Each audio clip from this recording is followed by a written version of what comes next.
The MCAT CARS podcast, session number 20. The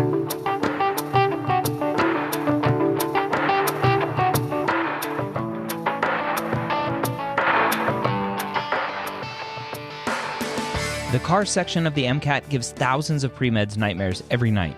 Whether you're an ESL student, lack confidence while reading, or a slow reader like me, Jack Westin and the medical school headquarters are here to help you score higher in every section so you can be confident you're ready to get the MCAT score of your dreams.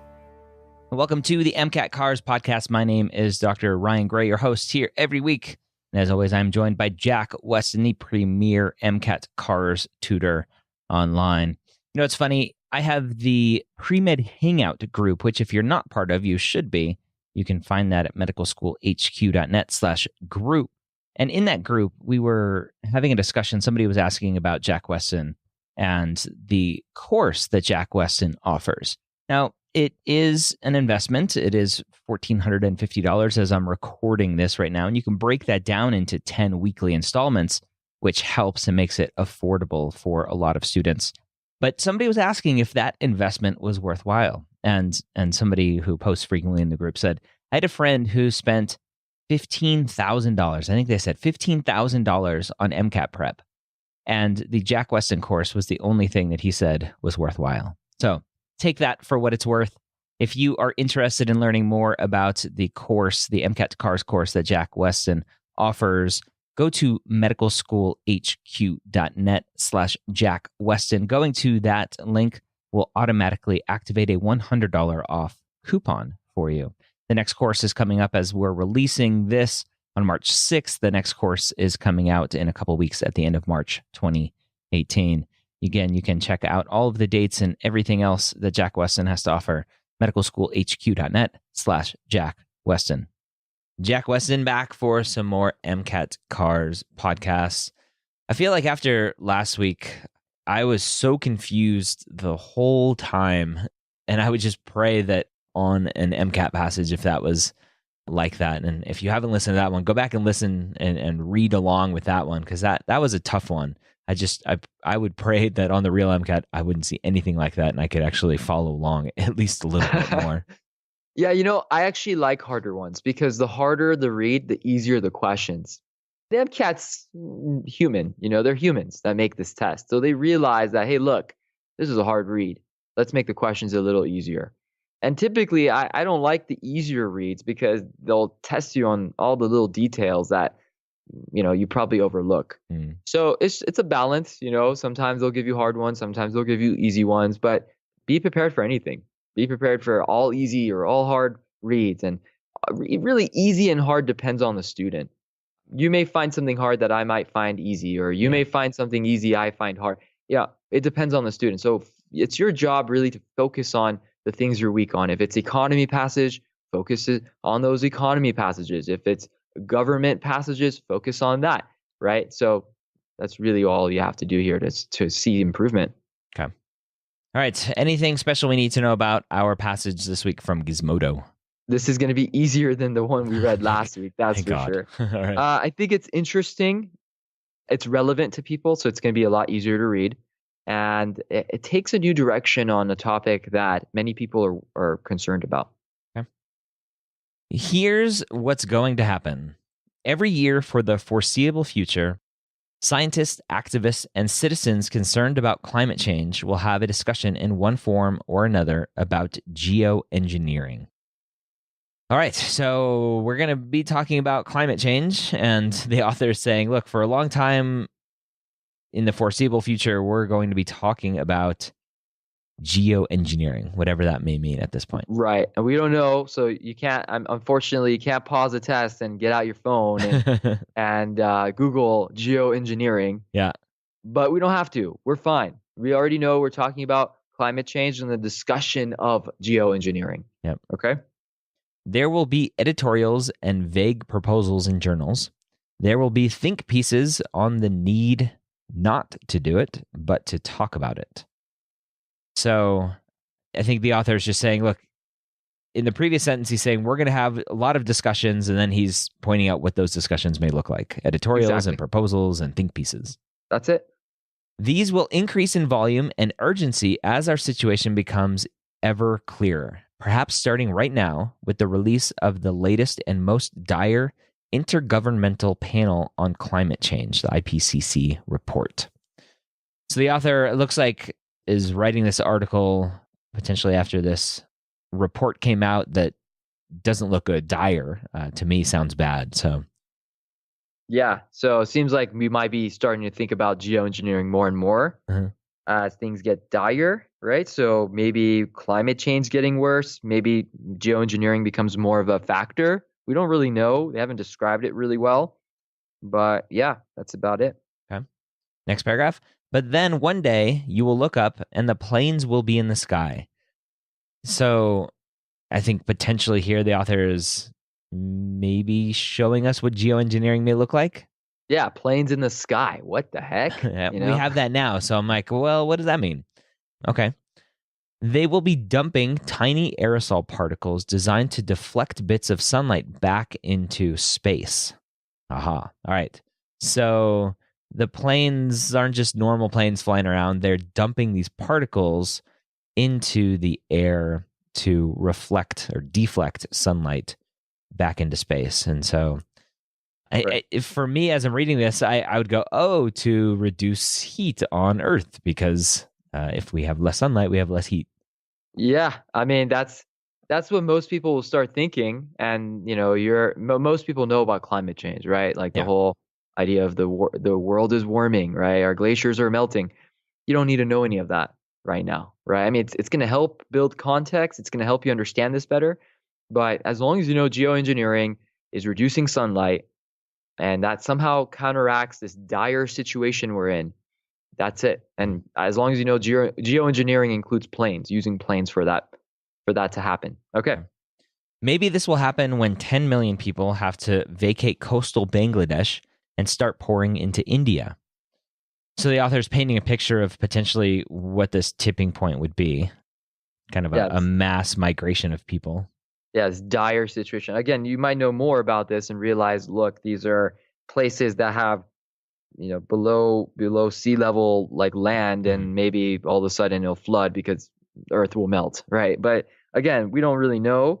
You don't have to know that. It's not something that is necessary. As long as you know that what these planes are doing, you'll be fine. Okay. Maybe when the last resident of Kiribati finally gives up hope and moves to Fiji. So just another example. I'm down to move to Fiji. Yeah, I don't know what's wrong with that. Welcome climate change. Just kidding. Next paragraph. But it will happen, and buried in chapter 4 of the new IPCC report is the reason why. It's cheap, and it'll probably work.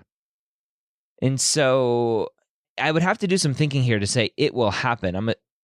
Because I think the easy thing is to go, it meaning the migration of people from Bangladesh to India. But I think he's saying planes in the sky dropping particles. Yeah. So it's cheap and it'll probably work. What will work? What is cheap? Well, the whole thing is about geoengineering. Yeah. So probably that. I mean, the point the author was trying to make with people moving is maybe that's when we realize how important it is to actually do this. Yeah. Right? You have to remember that, because they said in the third sentence of that previous paragraph, maybe this will happen. What will happen? Right? Well, this idea of geoengineering. Mm-hmm. Okay. Next paragraph. We have been having the same conversation about geoengineering for at least a decade. So the author is just saying, hey, this is not a new discussion. We've been talking about this. Yep. It was, quote, a bad idea whose time has come, end quote, in 2010.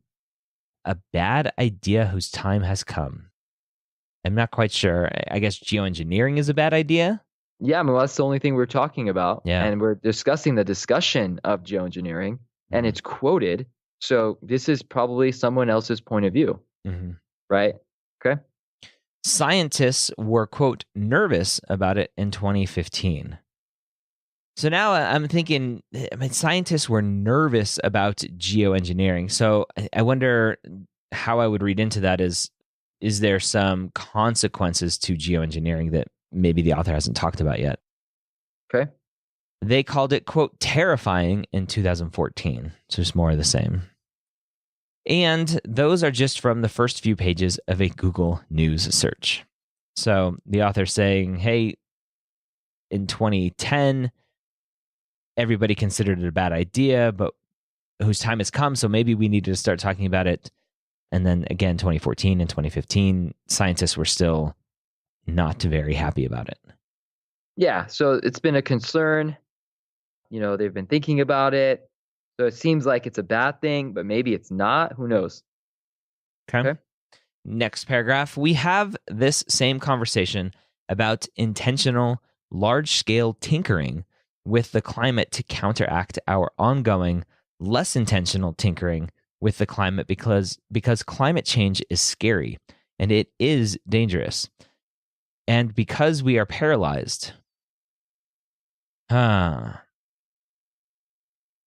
ongoing. Okay, so the author is just saying we continue to have these conversations, and he states why. Climate change is scary, it's dangerous, and we have these discussions about tinkering with it. Yeah, the author is trying to paint a picture of how people are very worried, right? But do you think the author thinks we should be worried? I don't think so.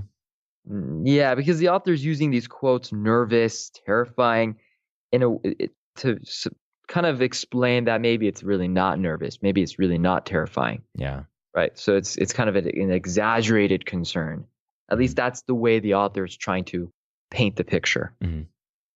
But the dark, not really a secret of solar radiation management, as the primary idea is known, is that it is absurdly cheap.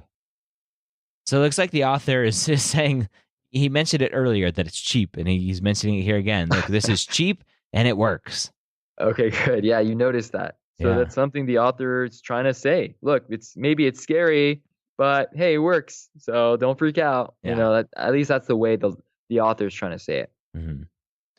Next paragraph, maybe a few $1 billion per year could retrofit some planes and send them into the stratosphere, where they would endlessly dump out sulfate aerosols until the planet starts to cool. So the author is basically just saying what they would do, how they would do it, retrofitting some planes and flying around and dumping sulfate out. Right. So this is something that even if you don't know anything about climate change, you'll know warm is bad, cool is good, right? Cooling is the solution and warming is the problem. They don't mention that anywhere, but they're educating you that by reading. Okay. And by most scientists' estimates, it would cool the planet. So again, he's reiterating, it will work. Those simple facts are the driving force that will turn our never-ending conversation cycle of scary but necessary, but dangerous but crucial into planes in the sky. And so the author's saying, look, the simple facts of it's cheap and it'll work are going to drive us into actually doing it. Right. So do you think the author likes geoengineering, or he likes at least this part of geoengineering, the planes in the sky? Well, the cheap part, right? As well. Right. Cheap and it works. Cheap and it works. Yeah. So maybe we should, the author doesn't say, oh, don't freak out, but that's kind of what's implied. Like, don't be so alarmed. It's not that terrifying. And that's the vibe that we should know as you answer questions. Great. So let's see. Why do I like this passage? Well, first of all, it's talking about something that most people are worried about in a different context than when we're accustomed to. Most people think of Al Gore and how climate change is bad and how like there's problems with it. There probably are. It's probably a bad thing for the world and it's probably happening. But here is someone who's saying, don't freak out. It's okay. We have this solution. And I don't think anyone has heard about this, right? Geoengineering through planes in the sky. I thought that's pretty cool, and it's something that most people would not agree with or would think about, at least. All right, so there you have it. Some more great MCAT CARS podcasts for you, breaking down another article, some more passages, some more paragraphs, breaking down those sentences, trying to help you figure out how to best break down your MCAT CARS passages, and not just the CARS passages, every single passage, every single question on the MCAT. That's what we are here to do. If you want more information and more one-on-one help from Jack Westin with the MCAT CARS course, Go to medicalschoolhq.net/Jack Westin, all one word, and have that $100 off coupon activated. You use that coupon, you save some money. I get a little beer money. That is an affiliate link. Thank you for supporting me and everything we're doing here at MedEd Media and checking out Jack Westin and helping you on your MCAT journey. Have a great week. We'll see you next time here on the MCAT CARS podcast.